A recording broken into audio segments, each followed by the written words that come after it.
la felicidad, la búsqueda de la felicidad. El Salmo 16. La palabra del Señor dice: yo he venido para que tengan vida y la tengan en abundancia. Pregunto, ¿puede decir usted que esta es su realidad honestamente delante de Dios? Que usted tiene una vida abundante, plena, feliz, realizada. Qué lindo, ¿cierto? Sin embargo, no todos pueden decir lo mismo. ¿Podría decir usted que es una persona satisfecha con la vida que tiene, con la vida que ha llevado? ¿Es posible ser feliz? Es posible, ¿cierto? La Real Academia de la Lengua Española define la felicidad como un estado de grata satisfacción, un estado permanente de grata satisfacción espiritual y física, y la ausencia de inconvenientes o tropiezos. Parece que es un estado perfecto. Sin embargo, no siempre es así.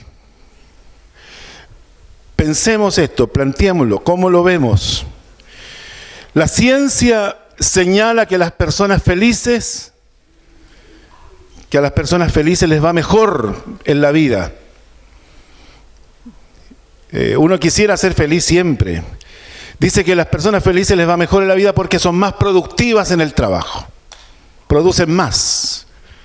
Son personas que rinden mucho más. También son personas más creativas. O sea, yo tengo que mirar la felicidad como un estado que debo procurar para mejorar mi rendimiento, para mejorar mi creatividad. También las personas felices son personas más resilientes en respuesta al estrés. Esa palabra resiliencia es una palabra relativamente nueva, pero tiene que ver con la capacidad de rearmarnos, de levantarnos, de ponernos de pie frente a un golpe, a una dificultad. Hay personas que caen y quedan allí mucho tiempo, sin embargo, la persona que es feliz, cuando le viene algún accidente o alguna situación difícil, una enfermedad, una crisis, tienen una capacidad de resiliar mejor, de reponerse mejor. También las personas felices son personas que posean sistemas inmunológicos más fuertes. Es decir, su cuerpo está en armonía con su estado espiritual, con su estado psicológico, por lo tanto su cuerpo tiene una mejor preparación para resistir las enfermedades. El sistema inmunológico es más fuerte. También las personas felices podríamos decir que son personas físicamente más saludables. Rara vez se enferman. Y viven más. Qué importante es esto, ¿cierto? Todos no nos queremos ir tan luego. Bueno, si no se quiere ir tan luego, sea feliz. Sí. Vivirá más. Sabemos que lo más triste de ir al cementerio es quedarse allá, ¿cierto? No quisiéramos eso todavía, ¿cierto? Por eso, también las personas felices tienen más amigos. Tienen un círculo social más grande, más amplio. Son personas aceptadas, son personas apreciadas. Son personas que en los momentos difíciles sienten la solidaridad de quienes les aprecian. También las personas más felices tienen más probabilidad de tener un buen matrimonio y una buena familia. ¡Wow! Eso es importante, ¿cierto?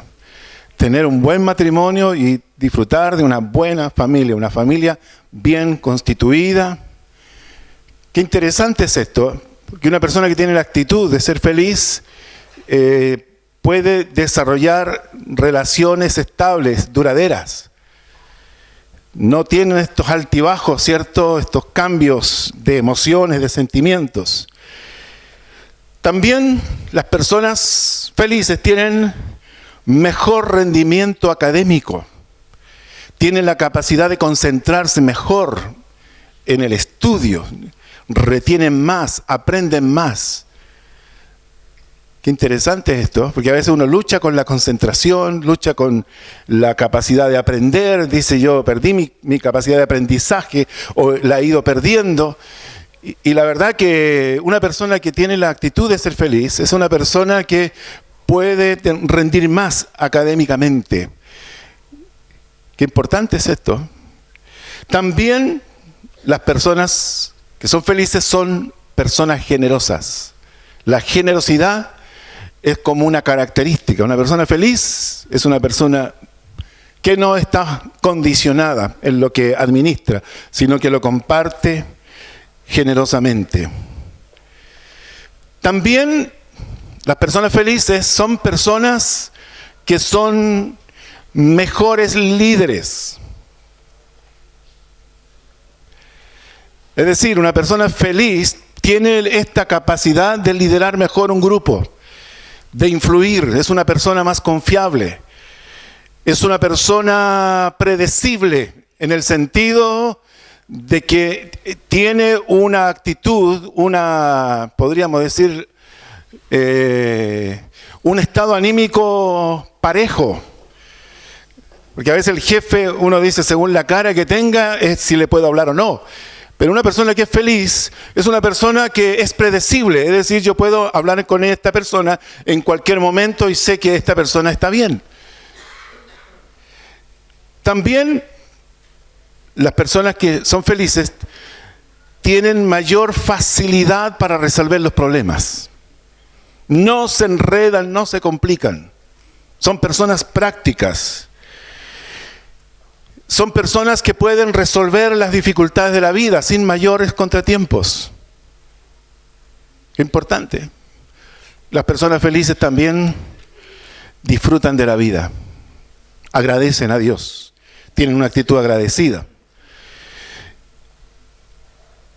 Por otro lado, si nos vamos al otro lado de la parte negativa, las emociones negativas, como la rabia, el miedo, el desprecio,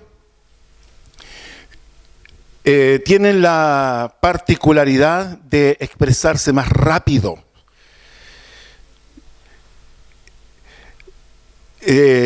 Son más intensas las emociones negativas. Las emociones negativas perduran más tiempo que las emociones positivas.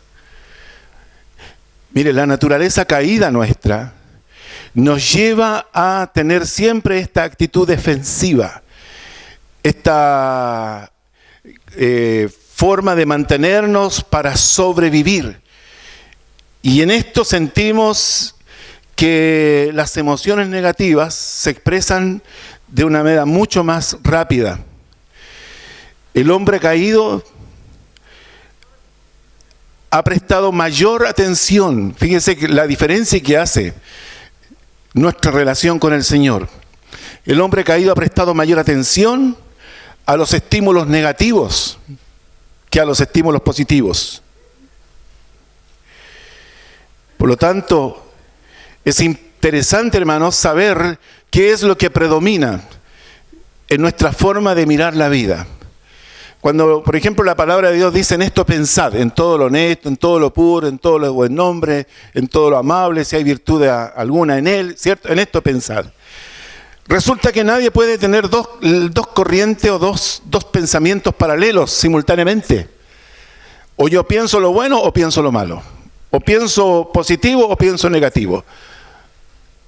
O me domina la emoción negativa o yo la controlo y busco la emoción positiva. Pero nadie puede hacer simultáneamente pensar bien y mal a la vez. Yo siempre tengo en mi mente la capacidad de tomar una decisión. Si voy a pensar en algo bueno o en algo malo. Si voy a pensar en algo que me edifica o en algo que me destruye. Como digo, los impulsos naturales nuestros son mucho más rápidos las emociones negativas que las positivas.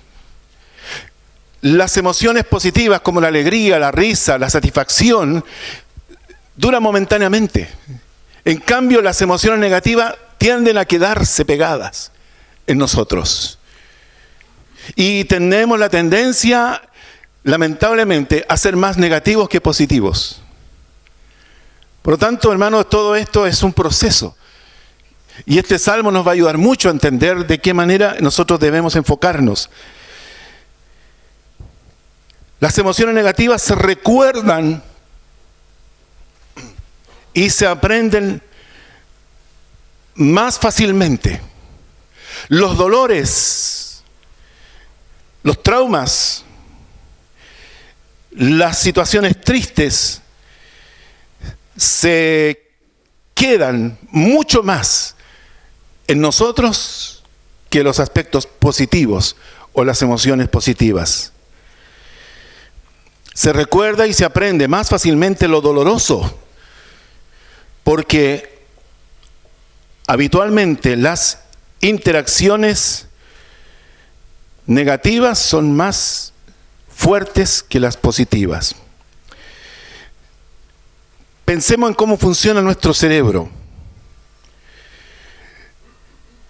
Nuestro cerebro no es tan fértil en transformar las experiencias positivas en recuerdos duraderos. Es una estructura neuronal y en general, durante el día, nuestra mente, y dígame usted si no es así, está dedicada a atender preocupaciones, culpas, cosas del pasado, temores o ansiedades del futuro. Generalmente nos enfocamos más en atender, nuestra mente está más ocupada en atender las preocupaciones, las culpas, las cosas del pasado, los temores o ansiedades por el futuro. Entonces, es importante tomar estos principios. Una mentalidad negativa jamás, y esto lo dijo un psicólogo importante, una mentalidad negativa jamás dará una vida positiva y feliz. Nunca. Hay que cambiar el chip, hay que cambiar la actitud. Porque el negativismo nunca tendrá como resultado final una persona feliz. Por lo tanto, podemos decir que la felicidad es algo que se debe aprender. Se debe aprender. Yo debo aprender a ser feliz. Amén. La felicidad es algo que se debe aprender como proceso, como un proceso. ¿O piensa usted que simplemente la felicidad se recibe?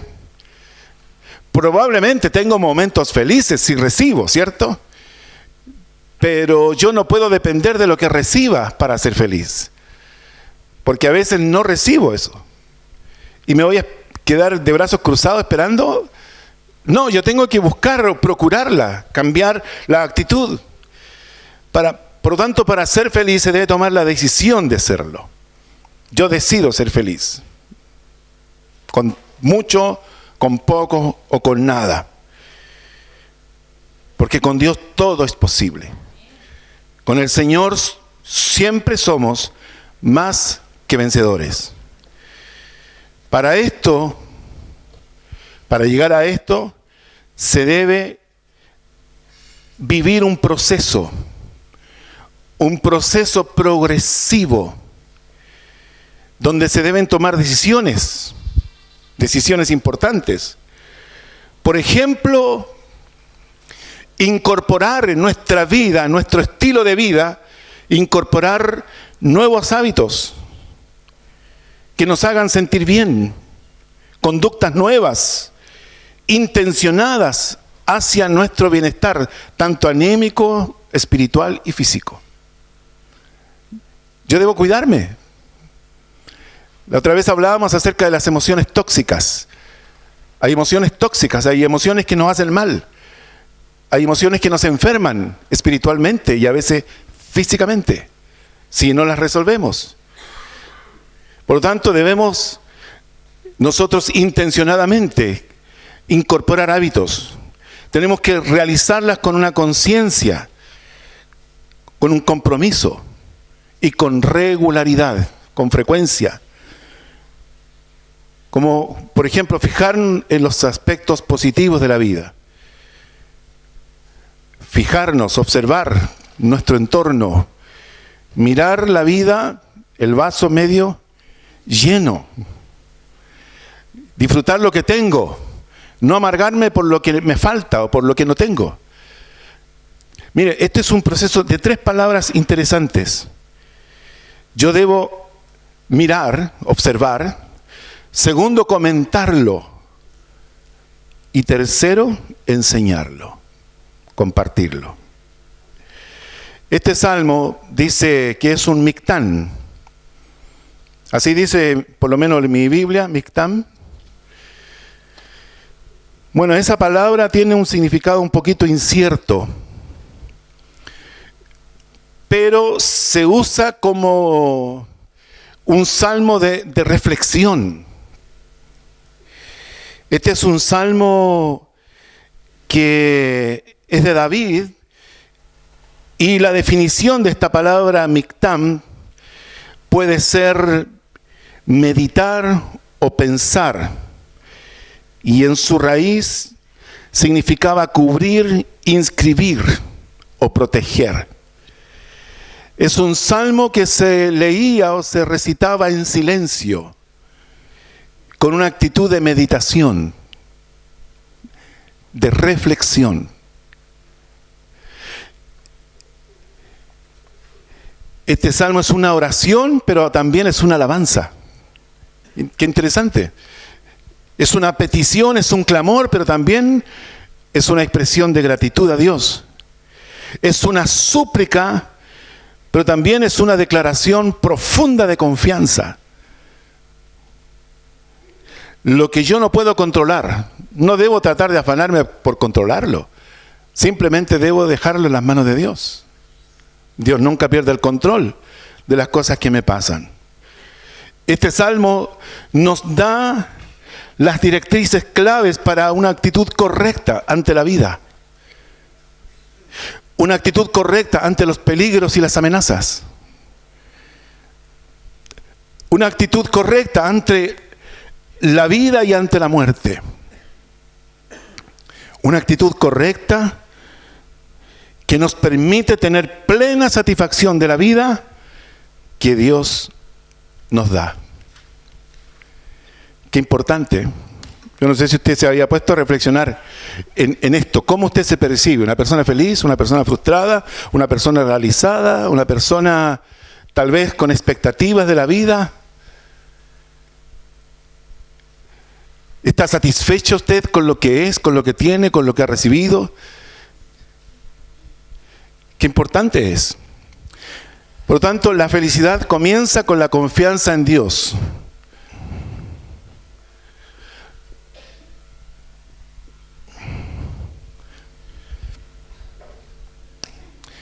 La felicidad comienza con la confianza en Dios. ¿Qué dice aquí el Salmo? Dice, guárdame, oh Dios. Guárdame, oh Dios. El clamor del salmista, guárdame, oh Dios. Pero inmediatamente dice, porque en ti he confiado. En ti he confiado. Guárdame, oh Dios, porque en ti he confiado. Es como una persona que se ve amenazada e inmediatamente vuela a buscar ayuda de Él. Cuanto más vemos nuestra necesidad, más dependientes somos de Él. Qué importante es. Dios no debe ser el último, sino el primero. No debe ser el último a quien recurrimos, sino debe ser el primero. En ti he confiado. Vela o cuida de mí. Vela sobre mí. Presérvame de todo mal. Es un poco lo que está diciendo. Presérvame de la muerte, de los peligros, porque solo en ti yo me refugio. Tú eres el único que me da confianza y seguridad. Otra versión dice, cuida de mí, oh Dios, porque en ti busco protección. La felicidad comienza, por lo tanto, cuando nosotros depositamos nuestro destino, nuestra vida, todo lo que nosotros somos en las manos de Él. A ti me acojo, dice otra versión. Pregunto, ¿confía usted plenamente en Dios? ¿Es esa la confianza que usted tiene en Dios? ¿Él es el primero a quien usted recurre o es el último? Qué interesante es. El versículo 2 dice, alma mía, oh alma mía, dijiste a Jehová, tú eres mi Señor, no hay para mí bien fuera de ti. Si usted se fija, esto es como un diálogo interno. Cuando hablábamos de este diálogo interno, personal, acerca de la reflexión, ¿cierto?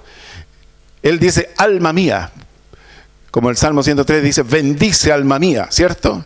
El alma está ocupada en los problemas, en las preocupaciones. Pero aquí él dice, oh alma mía, tú le dijiste a Dios, tú eres mi Señor. Es que en un momento, hermanos, a veces la prueba es tan grande que la mente nos lleva a divagar, a pensar, pero negativamente. No poniendo la mira en las cosas de Dios o la confianza en Dios. Dijiste, alma mía, ese diálogo interno. ¿Le ha pasado que usted a veces tiene que corregirse en las cosas que se dice? Que usted mismo tiene que retomar la senda, ¿cierto?, de la buena expresión. Es la decisión consciente de aceptar y reconocer el señorío de Dios, el señorío de Cristo. Es una decisión. Tú eres mi Señor. No hay para mí bien fuera de ti. Pase lo que pase, ocurra lo que ocurra, tú eres mi Señor. Es decir, reconocer la solemne dedicación de su vida al Señor. Si yo me entregué a Dios, ¿por qué estoy pensando de esta forma? ¿Qué fue mi entrega? ¿Fue un acto religioso? ¿Fue una ceremonia? ¿Una liturgia? ¿O realmente fue una convicción profunda de mi entrega al Señor? Y por eso que Él tiene que retomar esto y dice, tú eres mi Señor, no hay para mí bien fuera de ti. Es como si en el momento del apremio, de la prueba, Él pone las cosas en la balanza, pesa las probabilidades, las circunstancias y llega a una conclusión. No hay bien para mí sin ti. Fuera de ti no puedo yo realizarme. Sin ti mi vida no tiene una realización plena. Todo verdadero bien mío está en ti y subordinado a ti. Aleluya.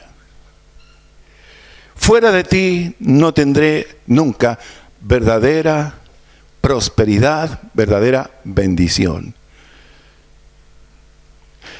Qué fuerte la tentación, hermanos, cuando a veces pensamos que por las buenas prácticas nunca vamos a prosperar, porque todo el mundo prospera con las malas prácticas.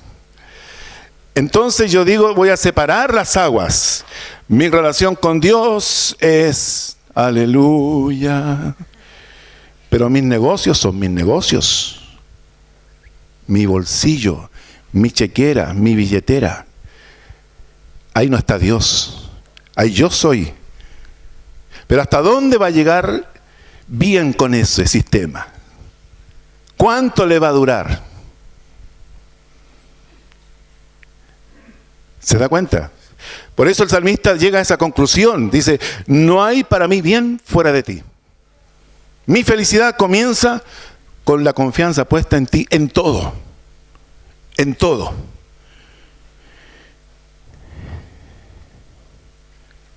¿Ha llegado usted a esta conclusión? ¿Se lo ha planteado y decir y reconocer que fuera del Señor usted no tiene posibilidades de tener una plena realización? Tal vez va a ser próspero, tal vez va a funcionar, tal vez le va a rendir su negocio. ¿Ha sacado usted las cuentas? Oh, ya me puse difícil. Pero es importante, hermano, sacar las cuentas. Póngase a calcular allí. ¿Hasta dónde le puede ir bien con su negocio sin Dios? Su vida, ¿hasta dónde le puede ir bien sin Dios? Pero qué bueno es, hermanos, que cuando usted decide ser feliz, es que usted llega a esta conclusión: no hay para mí bien fuera de ti. Número 2. La felicidad tiene que ver con una fe exclusiva en Dios.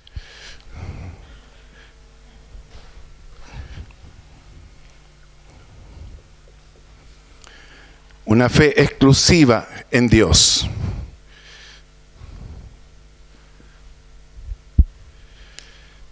Versículo 3 dice: para los santos que están en la tierra y para los íntegros es toda mi complacencia.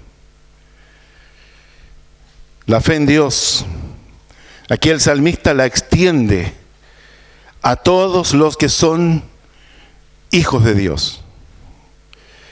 Como que el salmista se inspira en el testimonio, en la trayectoria de esas personas que van un poco más adelante que él en esta relación con Dios. Él pone su mirada en el testimonio de estos santos. La fe en Dios es para él un precedente. Lo que ocurrió en ellos puede también ocurrir en mí. Qué hermoso es, hermano, ser buen ejemplo, un ejemplo que inspire.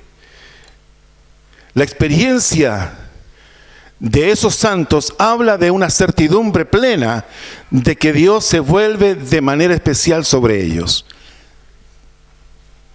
Dios es un Padre justo. Dios no hace acepción de personas. Las generaciones en el tiempo van confirmando el testimonio de su fidelidad, de su bondad. Por lo tanto, Él dice: para los santos que están en la tierra y los íntegros es toda mi complacencia. A los santos que hay en la tierra, otra versión dice: magníficos ustedes, son toda mi alegría. Los renovados por la gracia de Dios, los dedicados a glorificar al Señor con su vida. Qué importante, hermano, es cultivar el lenguaje de la honra. Honrar. Él está honrando a aquellos, a esos hombres, a esas personas. Es importante hablar bien de nuestros hermanos, de nuestra familia espiritual.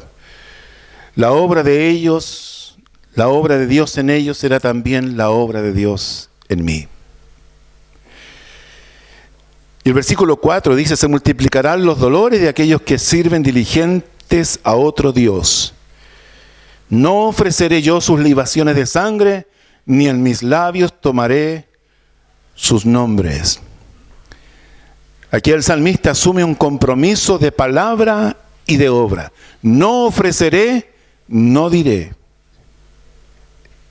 En el contexto de estos sacrificios, se cree que aludía a sacrificios paganos, sacrificios humanos o sacrificios donde se bebía la sangre. Hermanos, el salmista es radical en esto. No ofreceré yo, ni en mis labios tomaré sus nombres. Él asume un compromiso de palabra y de obra. No participar de sus obras. Detesta él el culto a otros dioses.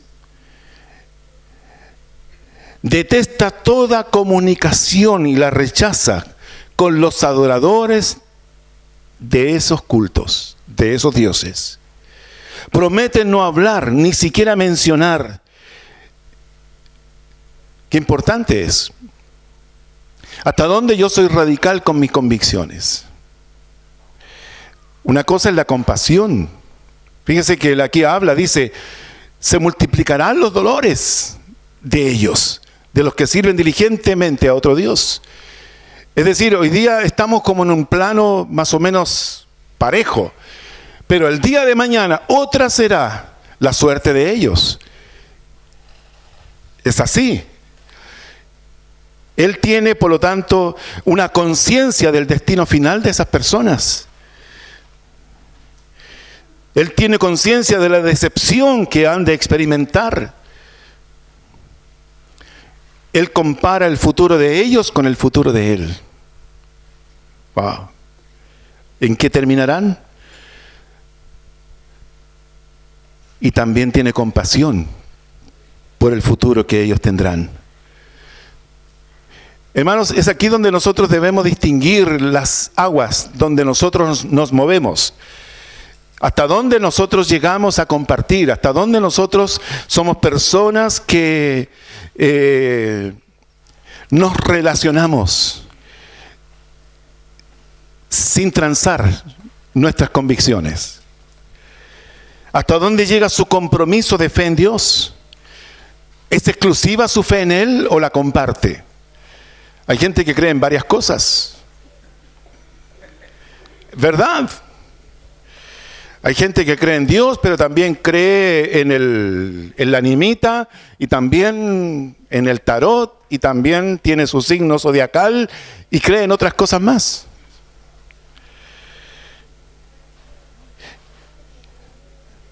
¿Hasta dónde llega su compromiso de fe en Dios? ¿Es exclusiva su fe? ¿Cree que puede creer en Dios y poner su fe en otras cosas al mismo tiempo?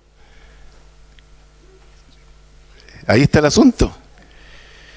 En otras cosas o en otros ídolos, ¿crees que puedes creer en Dios y compartir y ser ecuménico por caer bien o caer simpático?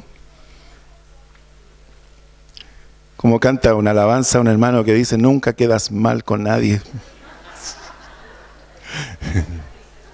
Jorge, hermano Jorge, creo que se llama. ¿Es radical usted en su fe? Hermano, eso es importante. Yo debo tener como en mi espíritu un santuario personal con Dios. Y eso no lo puedo transar. Esa intimidad que yo tengo con Dios, esa relación, como apuntaba mi hermano David en el devocional, es algo personal mío. Yo no lo puedo transar. Yo puedo compartir con alguien, pero yo debo estar consciente de la posición que esta persona tiene con respecto a sus convicciones. Y yo no transar las mías por caerle bien. Ahí está el asunto. ¿Ha hecho usted una promesa a Dios de no hacer y no hablar de acuerdo al paganismo de este mundo? Una promesa personal de no hacer las prácticas de ellos y no hablar acerca de lo que ellos hacen. Porque mi felicidad tiene que ver con una fe exclusiva en Dios. David veía los sacrificios, el paganismo, cómo manejaban esas ceremonias. Y él decía, yo de esto no voy a hablar, ni siquiera lo voy a mencionar, ni tampoco menos voy a hacer lo que ellos hacen. Mi felicidad comienza en eso, hermano, una fe exclusiva en Dios. Mi destino, mi suerte, mi futuro, mi progreso, mi riqueza, mi bienestar, mi salud, todo está reducido a una fe exclusiva en Dios. Y de esto habla el salmista en este salmo. Número 3, la felicidad tiene que ver con lo que recibimos de Dios.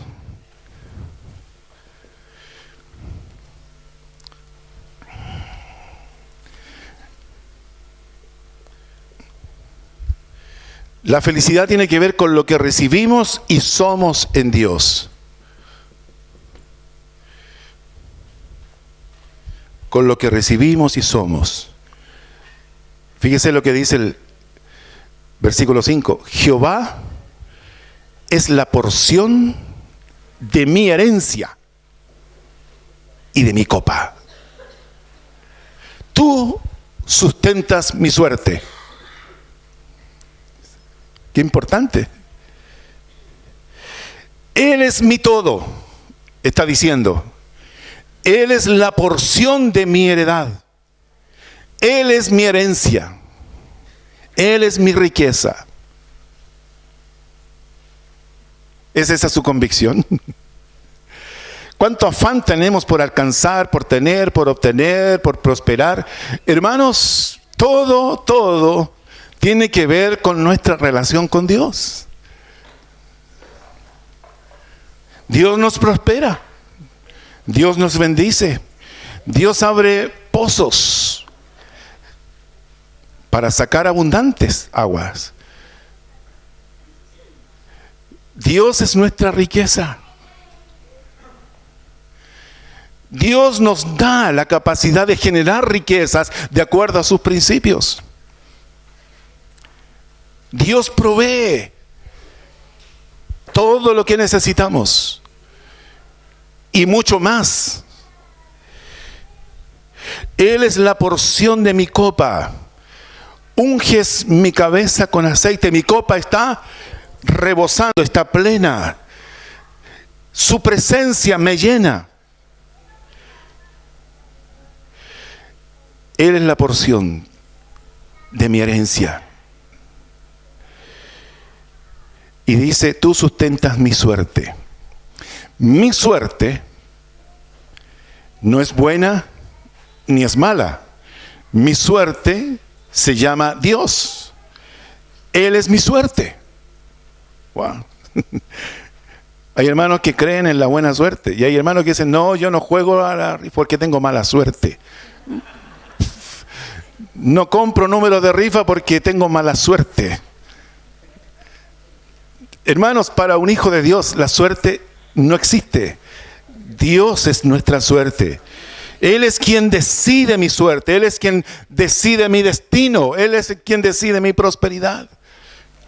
Mi vida está en sus manos. Él asegura mi suerte. Tú has afirmado mi suerte, dice otra versión. ¿Usted cree en la suerte? Bueno, Dios es nuestra suerte. Dios garantiza tu suerte. Dios garantiza tu destino. Señor, dice una versión, tú eres mi alimento, tú eres mi copa que bebo, tú eres mi porción. Si tienes al Señor, hermano, lo tienes todo. Lo tienes todo. Es aventurado lo que estoy diciendo. Pero, por ejemplo, la Biblia nos advierte acerca del afán y la ansiedad. La Biblia nos advierte acerca de que debemos buscar primeramente el reino y todo lo demás será añadido. La Biblia nos hace observar, por ejemplo, los pajarillos que no siembran, ni cosechan, ni guardan. Cuando recién llegamos a Maipú, mi suegro trajo unas parras, y las parras crecieron, pensando en que los niños le iba a gustar la uva. Sin embargo, no les gustó la uva. Y esas parras producen uva. Entonces, en estas fechas, todos los días, llegan gorriones y zorzales. Muchos gorriones, muchos zorzales. Están allí, vienen a comer su almuerzo, su desayuno, su cena a nuestra casa. Nunca plantaron una parra, pero ahí están esos frutos consagrados para esas aves. Y el Señor nos dice, mira, si esas aves valen mucho menos que ustedes, ¿cuánto más vuestro Padre se ocupará de cuidarles, de proveerles, de sostenerles? Miren las flores, miren los lirios. Ni aun Salomón con toda su gloria se vistió como uno de ellos. ¿Cuánto más vuestro Padre nos vestirá también a nosotros? Por eso es que es importante, hermanos, tener la actitud que mi felicidad tiene que ver con lo que yo soy en Dios, con lo que yo recibo de Dios. Este versículo 6 dice, las cuerdas me cayeron en lugares deleitosos y es hermosa la heredad que me ha tocado. Cuando yo leía este salmo, este texto, me pensaba yo acerca de notas musicales, de un arpa, de una un instrumento de cuerdas. Pero la verdad es que no es así, no tiene que ver con eso. Dice, las cuerdas me cayeron. Estas cuerdas se refiere a las cuerdas que marcaban la distribución del territorio. Estas cuerdas tienen que ver con delimitar terrenos asignados como herencia. En la repartición de las tribus, por ejemplo, se habla de estas cuerdas. Entonces, en la distribución de los territorios se habla de las cuerdas, pero el salmista aquí está diciendo que las cuerdas que tenían que ver con lo que se le asignaba a él fue su mejor porción.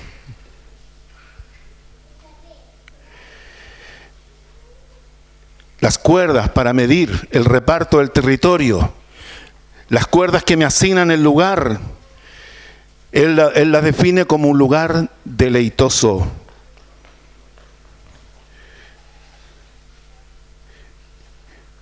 Hermanos, la Biblia dice que el cielo es nuestra heredad,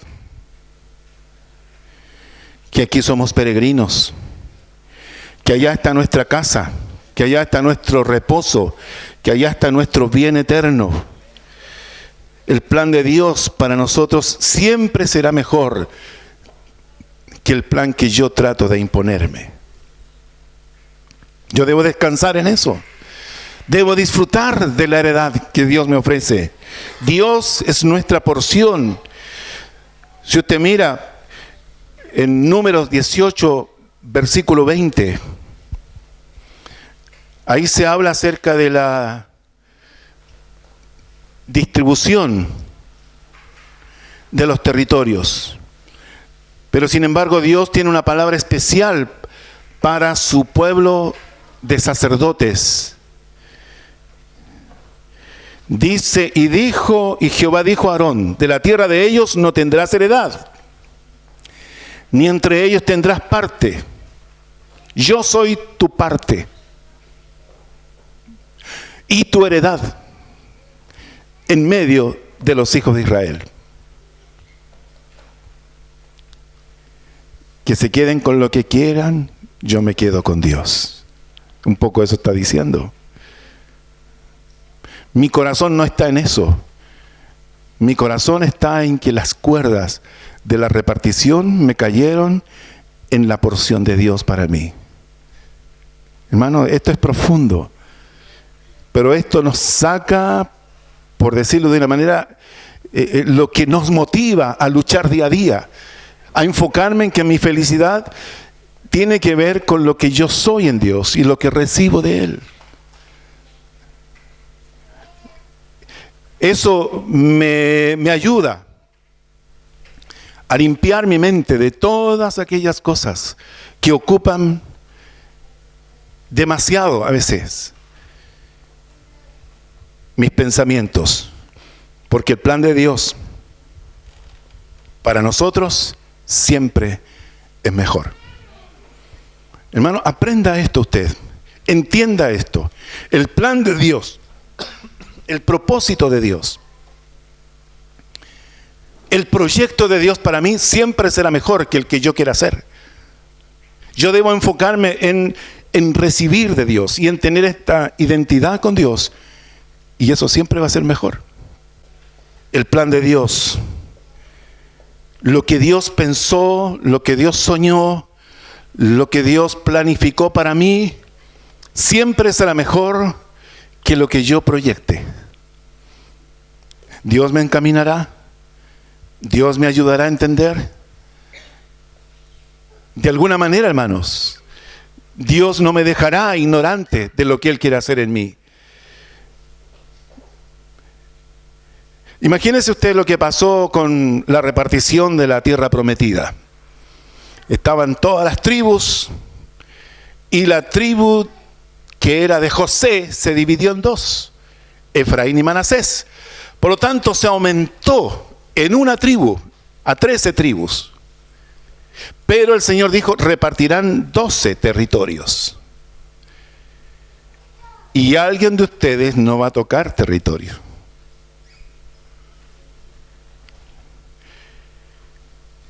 Y Leví, Dios le dijo, Leví, tú no vas a tocar territorio. Yo soy tu herencia. Yo soy tu porción. No te preocupes. Wow. Hermanos, y hoy día vivimos un poco eso. Afanados y preocupados por tanto. Pero si nuestra porción en Dios, hermanos, eso es mucho más pleno, mucho más abundante. Se decretó, por ejemplo, que el sustento de ellos sería el diezmo de esas tribus. Ellos no tienen territorio, pero el diezmo de todos ellos sería el sustento de este que no tocó territorio. Gracias.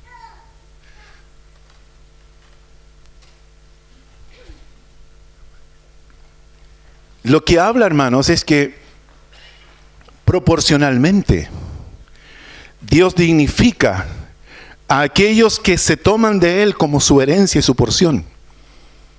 Los demás viven con el 100, pero este recibe el 120 para su sustento.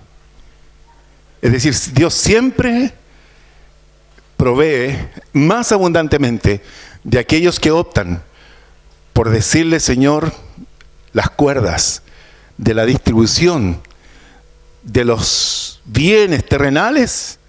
Para mí lo mejor fue la cuerda que me define a ti como tú, mi herencia y mi heredad. Dice, las cuerdas me cayeron en lugares deleitosos y es hermosa la heredad que me ha tocado. Wow. Tremendo.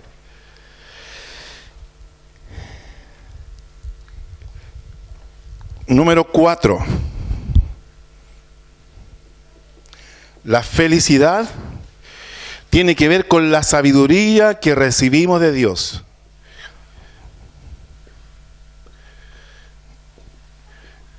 Versículo 7. Dice, bendeciré a Jehová que me aconseja. Aún en las noches me enseña mi conciencia. Dios es mi consejo. Dios me hace sabio. Dios me prepara. Dios me ilustra. Dios me instruye.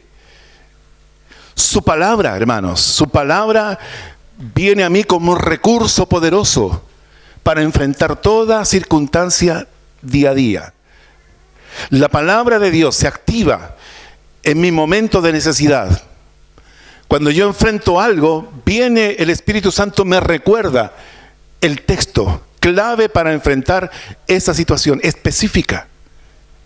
Y eso se llama sabiduría, porque andamos, el principio de la sabiduría es el temor. Ese es el principio. La sabiduría tiene que ver con la plenitud completa. El sabio consejo de Dios, la instrucción divina. Entonces, el salmista dice que él aquí aplica una estrategia. Cada noche, aún en las noches, cuando él entra, diría, a la reflexión, a la meditación, a la evaluación del día, es allí cuando también viene la iluminación en su mente, donde Dios le aconseja. Aquí habla, dice, me enseña mi conciencia. Cuando hablamos, aquí hay podríamos decir una palabra que tiene que ver con el corazón y el hígado.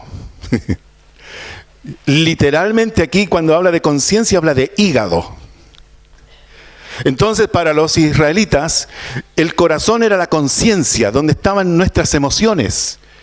Pero el hígado era lo más profundo, como el subconsciente.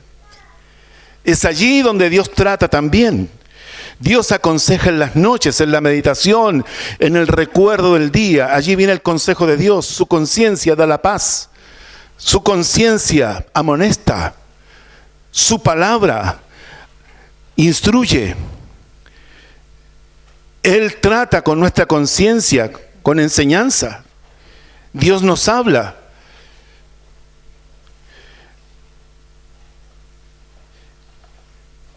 ¿Cuál es la fuente de tu sabiduría, hermano? ¿De dónde usted se capacita para ser mejor persona?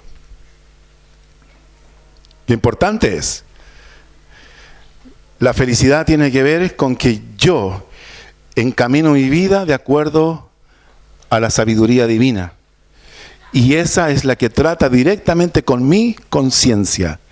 Mi conciencia debe ser mi aliada, no mi enemiga. Si mi conciencia aprueba, gloria a Dios. Si mi conciencia desaprueba, yo no debo taparme los oídos.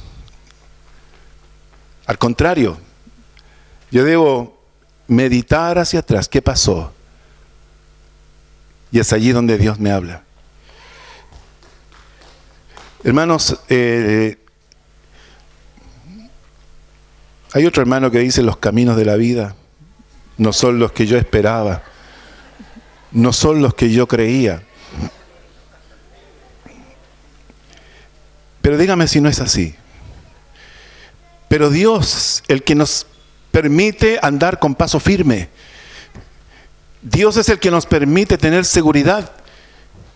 Dios es el que nos permite decidir basados no en la incertidumbre de los caminos de la vida, sino más bien en la seguridad de lo que Dios me da.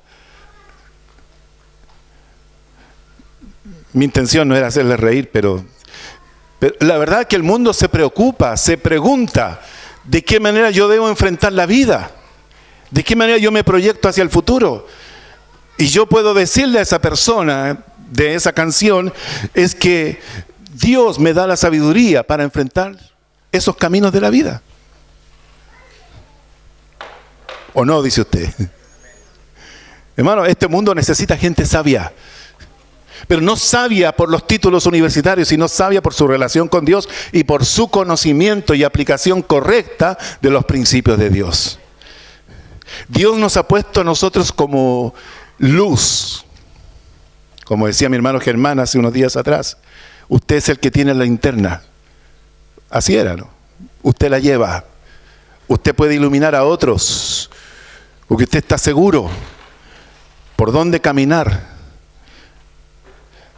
Así es. Cuando nosotros entendemos esto, hermanos,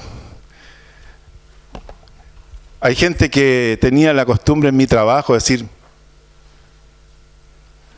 así vivimos, en el sentido de la plena satisfacción. Estoy bien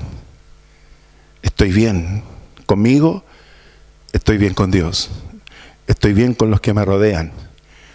Por lo tanto, puedo estar tranquilo, descansar. La felicidad es una realidad. Y no tiene que ver con las cosas que tengo. Tiene que ver con lo que yo recibo, con lo que yo soy en Dios. Él es mi porción, Él es mi herencia, y Él es el que me aconseja, Él es el que trata conmigo. Es el que me redarguye si lo hice mal. Es el que me amonesta. Y cuando yo tengo eso, en lo íntimo, hermanos, puedo enfrentar el día de mañana, puedo enfrentar el día siguiente, tranquilo, confiado. Número 5. La felicidad tiene que ver con la confianza en el porvenir.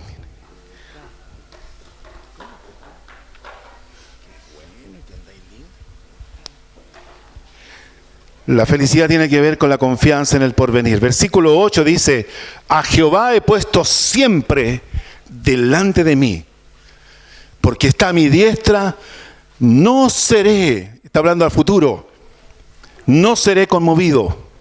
A Jehová he puesto siempre delante de mí. El temor al futuro causa inseguridad. La gente está insegura, no tiene fe en el futuro. No tiene confianza en el porvenir. Pero Dios tiene que estar siempre, hermanos, siempre delante de usted. No detrás, no al final. No para después. No para más adelante. No por si acaso. No por si no funciona mi plan A. Dios no puede ser plan B en su vida. Por eso dice, he puesto siempre. Siempre es el Señor el primero. Siempre.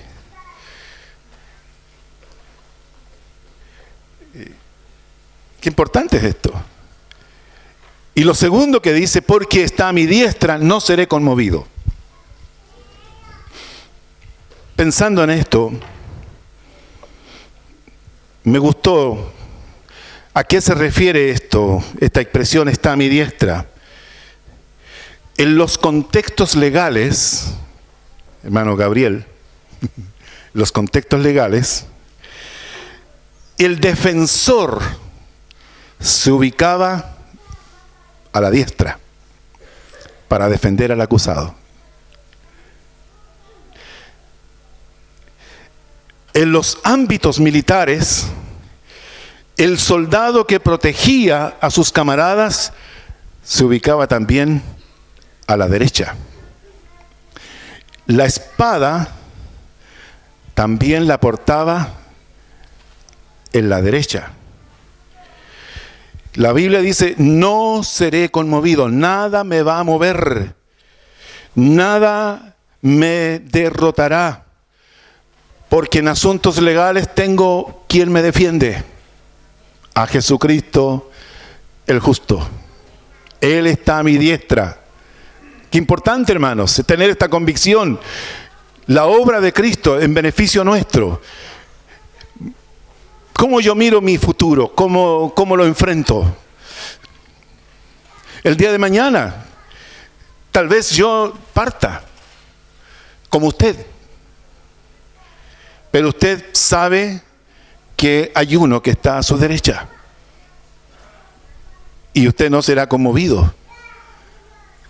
Hay uno que está para defenderle y hay uno que está con la espada lista para desenvainarla frente a cualquier peligro que usted pueda tener, cualquier amenaza. Por lo tanto, tiene uno que le defienda, tiene uno que pelea por usted, tiene alguien que está listo para sacar la espada a favor suyo. Wow. Versículo 9 dice, se alegró por tanto mi corazón y se gozó mi alma. Esto es felicidad, hermanos, plena satisfacción. Este texto está citado como en 3 o más ocasiones. Dice, mi carne reposará confiadamente. Se alegró mi corazón, mi carne reposará confiadamente. Habla este texto del gozo y del regocijo que entran en la vida de quien se halla en una situación desesperada. Se halla en una situación difícil donde tiene que entrar, pero va acompañada de esta confianza. Aunque el cuerpo se haya amenazado por la muerte, mi carne reposará confiadamente. ¡Wow! Mi carne reposará confiadamente. Esto se aplica a Cristo. Consumado es, dijo el Señor. Cuando dicen mi corazón y mi alma, se alegran. El comentarista Matthew Henry conecta esta expresión con el consumado es del Señor. Para decir, terminé la obra, terminé el trabajo, lo hice, acabé lo que tenía que hacer. Y eso lo llenó de satisfacción. Para nosotros debe ser también igual. Aunque mi carne ahora reposará confiadamente. Él es la primicia de los que durmieron en Él. El versículo 10 dice, porque no dejarás mi alma en el Seol, no permitirás que tu santo vea corrupción. Y este es el texto que lo cita el apóstol Pedro. En más de una ocasión está en el libro de los Hechos. Este texto habla de la resurrección de Cristo. El salmista profetiza la gloria del Mesías. que Cristo había de sufrir y morir, su cuerpo dejarlo ahí, reposar confiadamente. Pero al tercer día, antes de que venga la corrupción, se levantó. De igual manera los que duermen en Cristo, Dios no los dejará en el lugar eternamente. Hermanos, cuando tenemos esta confianza, aquí estamos viendo el espectro completo de nuestra vida presente y también de nuestra vida futura. Por eso que concluye en el versículo 11, dice, me mostrarás la senda de la vida. Entonces, número 6, la felicidad tiene que ver con aprender a vivir. Aprender a vivir. Me mostrarás la senda. No me está hablando de la puerta final. Me está hablando del camino de la vida. Había un hermano llamado Julio, me parece, que tenía una alabanza que decía, me olvidé de vivir. De tanto y de tanto, al final dice, me olvidé de vivir. Esto es para los que tienen más de 40. Los que tienen menos, después se lo explico. No. Me mostrarás cómo vivir, hermanos. Dios es el que nos enseña, nos muestra cómo nosotros debemos caminar en esta vida. Cómo debemos enfocar nuestra vida. Cómo aprender a vivir con el Señor. La felicidad tiene que ver con eso. Cómo yo vivo la vida que el Señor me dio.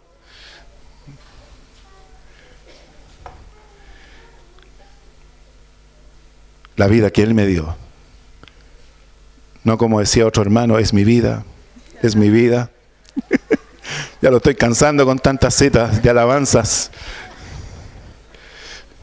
No habla de la meta, sino de la manera, del estilo, de la clase de vida que tú quieres tener. Por lo tanto, hermanos, debemos enfocarnos en por lo menos 5 formas de vivir. Número 1, una vida de entrega. El que quiera salvar su vida la perderá, pero el que pierde su vida o entrega su vida la hallará. Entrégate, hermano, a una causa. Enfócate en algo que te ennoblezca. Dedica tu vida a un propósito mayor que tus sueños. Número 2, una vida de servicio. No de ocupar los altos sitiales de la gente importante. Porque para el Señor el más grande de todos es el servidor de todos. Enfoca tu vida en servir a los que te rodean. Tu felicidad debe ser esa, disfrutar sirviendo a otros. El servicio creo que es vital. El Señor reconocerá solamente siervos. No hay títulos. Solamente siervos. En Apocalipsis no hay profetas, ni evangelistas, ni pastores. Solo siervos. Enfoca tu vida en servir. Especialízate en una actitud generosa tuya para servir. Número 3, una vida de obediencia. Sujétate a tu autoridad. Vosotros sois mis amigos si hacéis lo que yo os mando. El Señor Jesucristo dijo de sí mismo, yo no he venido sino solamente para hacer la voluntad del Padre. ¿Qué voluntad es la que impera o que dirige tu vida? ¿Tu propia voluntad o la voluntad de Dios? Obedécela. Número 4, una vida de comunión. Comunión con Él, comunión con tus hermanos, comunión con todo. Mientras dependa de ti, tienes que estar en paz con todos y tener comunión con todos. Comunión con el Espíritu Santo, Qué hermoso lo que decía nuestro hermano David. Bajarnos, detenernos, parar durante el día para cantar una alabanza al Señor, para tener un tiempo de oración, un culto personal. Y número 5, una vida de testimonio. Deja bien al nombre de Dios, una vida de testimonio. Dice, en tu presencia hay plenitud de gozo y delicias a tu diestra para siempre. Hermanos, es posible tener plena satisfacción, es posible ser feliz en esta vida. Es posible que Dios llene todo en ti, que Dios sea suficiente en lo que tú estás emprendiendo. Quiero invitarte, hermanos, a que comiences el proceso de cambiar la actitud y tomar la decisión. Comienza a aprender, comienza a incorporar hábitos que apunten a que la felicidad sea una realidad en tu vida. Sé perseverante, practica la meditación, este diálogo interno contigo mismo. Y cada noche permite que Dios te dé de su consejo, de su sabiduría. ¿Sabía usted que en el conocimiento de Dios hay tesoros, hay bendiciones, hay bodegas llenas de cosas que Dios tiene para nosotros? Que su prioridad sea tener esta comunión con Él. Y Dios le va a empezar a dar, a enseñar.